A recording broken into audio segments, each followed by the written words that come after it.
By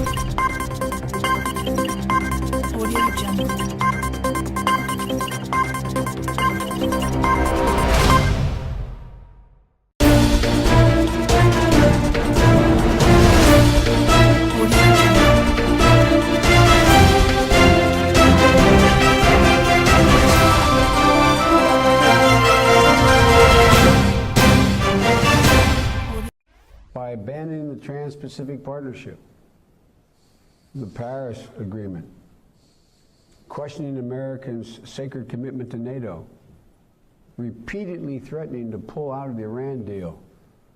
This administration is calling into question what the word of the United States is actually worth. My dad used to have an expression, you're a man of your word, without your word, you're not a man. Simple proposition that applies to nations as well. That was former Vice President Joe Biden, and a man that many people believe will be a future presidential contender in 2020.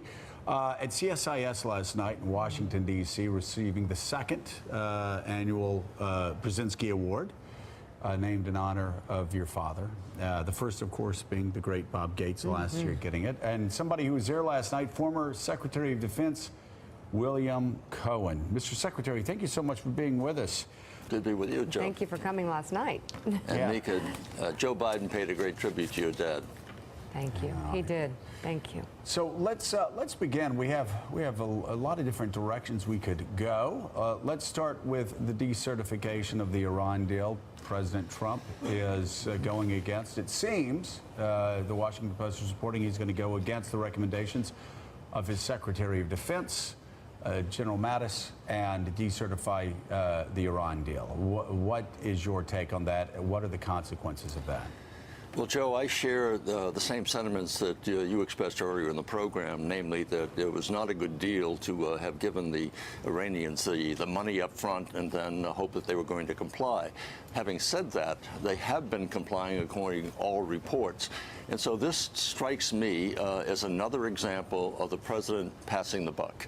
In other words, he's done this in the past where he said he favors torture, he favors waterboarding, but he'll let the military decide what to do.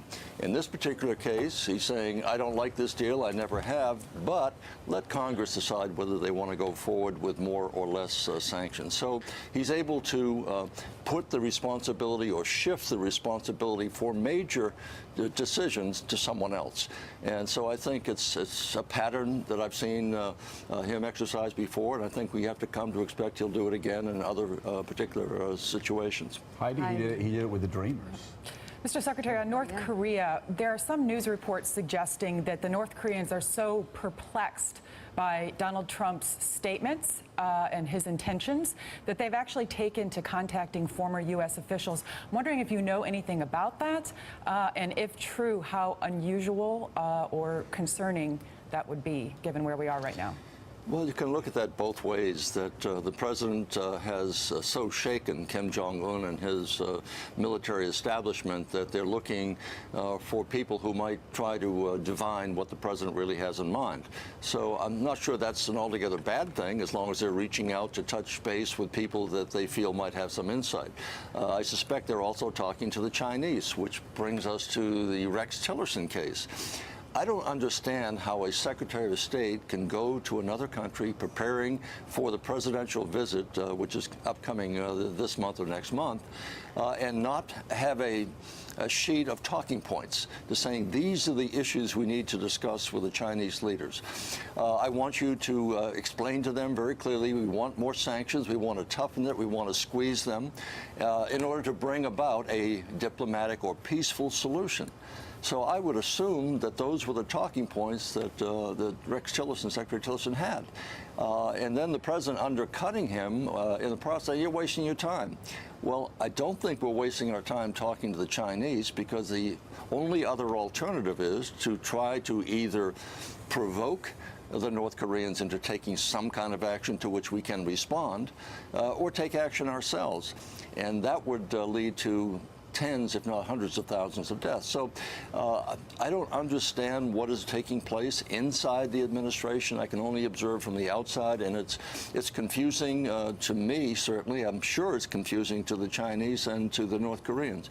Again, that may work to our advantage by saying the North Koreans don't know what he's going to do, therefore they might be more inclined to come to the table. I don't think so, but maybe that's part of the strategy. The New York Times, Nick Confessori.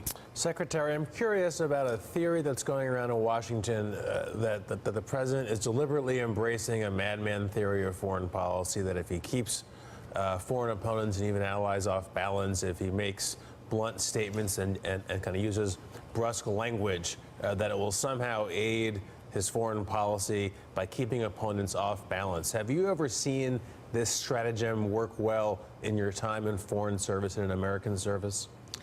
Well, I've never seen it work well with someone who has had no prior experience in dealing with governmental issues. When Ronald Reagan came into the Oval Office, there were questions about, was he too hardline? Was he so anti-communist and so anti-Soviet Union that we were on the verge of going to war?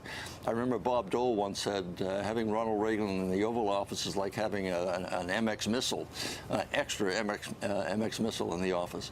And so, to the extent that that the president had a reputation for being hardline, that worked to his advantage. He could make a deal with Mikhail Gorbachev. Now, that may be the strategy on the part of President Trump, but he doesn't really have the kind of substantive background and all the understanding of the implications of what he says and how that can be read. So I feel less confident under those circumstances if you keep poking and sticking a bear and trying to move that bear, that it might come back and try to bite you. So we'll have to wait and see. But again, it gets back to what you were talking about before. The president has sent another rabbit out on the White House lawn and asked the press to go chase it. What did he mean by implying that you'll see, wait till next week, fire and brimstone may be coming back again in vogue. So I think we have become accustomed to being addicted to what will he say next, and that may entertain us. I don't think it reassures us, and I don't think that it's a wise policy, if it is a policy, to pursue. Mr. Secretary, it's Donnie Deutsch. As a former cabinet member, and as you kind of watch the dance of the current cabinet, that there's this constant obligation of them to fawn and to, compliment and worship their boss. As a former cabinet member, just as you watch that, how does that make you feel? It's embarrassing to watch. I looked at that meeting, in a cabinet meeting, where every official went around the circle praising the president as if he were a cult figure. To his credit, I saw Secretary Mattis indicate he was honored to be able to represent the men and women serving in our military. I thought that was the appropriate tone to take. This worship of the office, or seeking to reinforce a gratification experience by the president, I think it's certainly not consistent with what I have known and come to expect from a president. I want the president to act presidential. Can you imagine Ronald Reagan throwing paper towels out into a crowd of people who have been gone without food? Can you imagine President Kennedy doing the same, or George Herbert Walker Bush, or George W. Bush, or President Clinton, or Barack Obama? If Barack Obama had thrown those towels out into the audience like that, I think there would have been a reaction in this country which would have been overwhelmingly negative and critical. And yet we see this taking place on a day-by-day basis. And so I don't think there is a measuring up to the dignity of the office and the sanctity of the office. I still want the president to conduct himself in a way that doesn't draw down or demean the significance and the great privilege of occupying that office. Can you imagine if Barack Obama had done that? Yeah, that's an amazing thing to think about. And if he'd done it in a tan suit, articles of impeachment would have been drafted at once. Or let me go back to the NFL issue. This is something that I feel very strongly about. The president has taken upon himself to criticize a black athlete, Colin Kaepernick, for refusing to stand during the playing of the anthem. Now, that strikes me as something I would never, ever consider or recommend to anybody else. But he's protesting the killing of unarmed black people, and he's seeing that the only way he can get the world's attention, certainly America's attention. And so the president criticizes him for being unpatriotic. At the same time, we have people marching in Charlottesville carrying Nazi flags, wearing Nazi armbands, and shouting blood and soils and Jews will not replace us, and saying those are good people. Now, I don't understand how you can criticize a black athlete who's protesting from the depths of his heart to say, stop killing us. At the same time, you allow people or praise people carrying a Nazi flag, Nazi slogans, armed with AK-47s or AR-15s, and chanting Jews must go and blood and soil, and say they're good people. That strikes me as inconsistent with the obligations of the office itself. And the Thank values you so of this much for your country. comments. Thank you. Secretary William Cohen, thank you.